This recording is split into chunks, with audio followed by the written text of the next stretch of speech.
Hey guys, NRG0277 here, and all the stuff you see on my bed are old pieces of technology. Now, a lot of this stuff doesn't work, unfortunately. Hopefully one day I can get it to work again. But until then, I'm going to show off everything on this bed. Starting with the Nintendo 64. First we gotta take this and put it on my desk.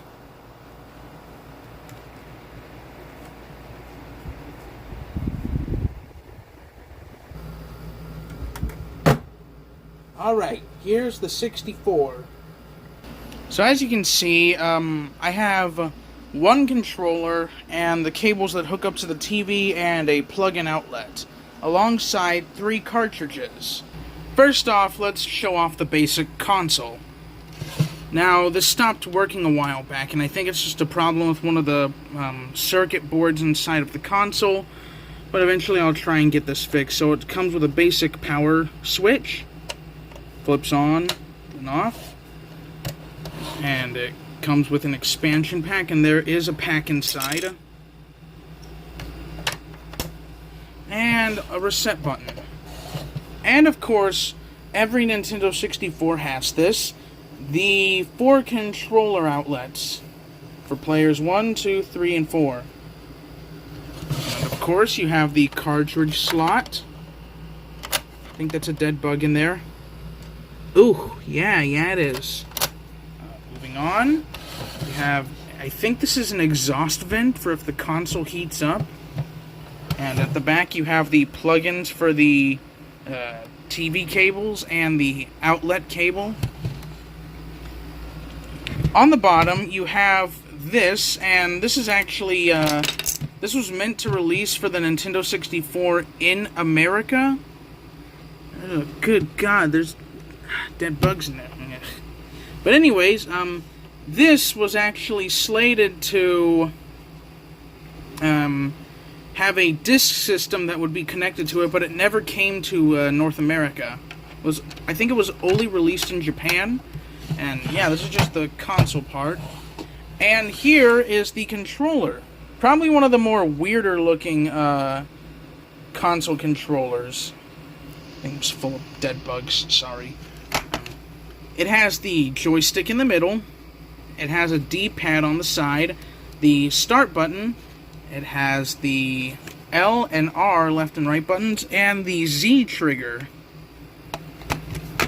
Now, what's interesting is, the way you're supposed to hold a 64 controller most of the time is, you have to put your hand right here, and your other hand on this, I don't know what these are called. I'll just call them controller phalanges.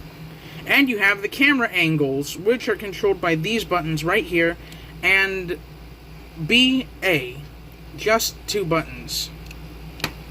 Yeah, this is no A, B, X, Y layout. It's just B and A. Moving on to the cartridges. Super Mario 64. I feel like everyone, whenever they have a Nintendo 64, this is the game that they have the most of. WrestleMania 2000.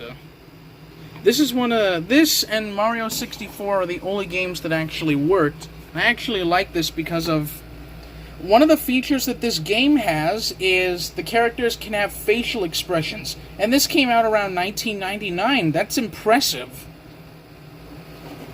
And this is Diddy Kong Racing. It's the most scratched up of the two. Unfortunately, it does not work. It freezes up before the game can even start. And of course, we have the cable that hooks up. It only has one connector, and the other one to plug into the wall. And that's just it. These are the AV cables, or AVI, or whatever they are, the audio and video cables. And these just plug into the 64 through this little thing right here, and these plug into the TV. And yeah, that's the Nintendo 64. Now we move on to the next one. The Sega Genesis cartridges. These are Sega Genesis cartridges. Now, this is one of the few that has the original cartridge shape, and the rest have their own unique shape. And these were all designed by Electronic Arts. You know, EA. That's what the old EA logo used to look like. And there it is right there, Electronic Arts. Same guys who made The Sims and a bunch of Transactions. I have lots of them, though they're mostly sports games, as sports games were pretty popular. I have a bunch of baseball ones, some football ones, a hockey one, and one of my favorites, because it reminds me of one of the few video games I liked, Pole Position, Mario Andretti Racing. Look, it's all EA Sports, because it's in the game, get it? And, if you want to, just pause the video when I lay all the games out, you could just look up the gameplay yourself, because a lot of these cartridges didn't work, unfortunately, when I got them as gifts. So, yeah, that's the Sega Genesis cartridges. Moving on. Hey, a little side note, I actually have a cartridge that is currently missing from the Sega Genesis one. It's the game F-22 Interceptor. It was one of the few games that worked on my old Genesis. And the Genesis I had was a one of those plug-and-play ones that already came pre-installed with games, but you could put cartridges in it. Yeah, so that's that. Moving on now. Cassette tapes. And this music player. Alright, here we are, the music cassettes.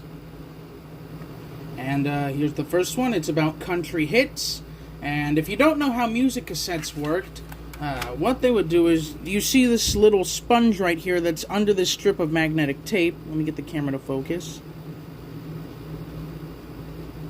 What would happen was, once this clear line was gone, the black magnetic strip would rub up against this, and I think it went through the speakers and created sound. So that's how these tapes worked. And I think they still do make tapes, but they just don't make music tapes unless they're prison. Because I've heard that some prisons will actually commission, or at least have cassette tapes made because they don't allow CDs in. So, yeah, there's that. So there's this one about country hits. This one about hits from the 1950s. This one has classical hits on it. This one is a Johnny Cash cassette. This one is about chart makers of 1968, so it's about big hits from the 60s.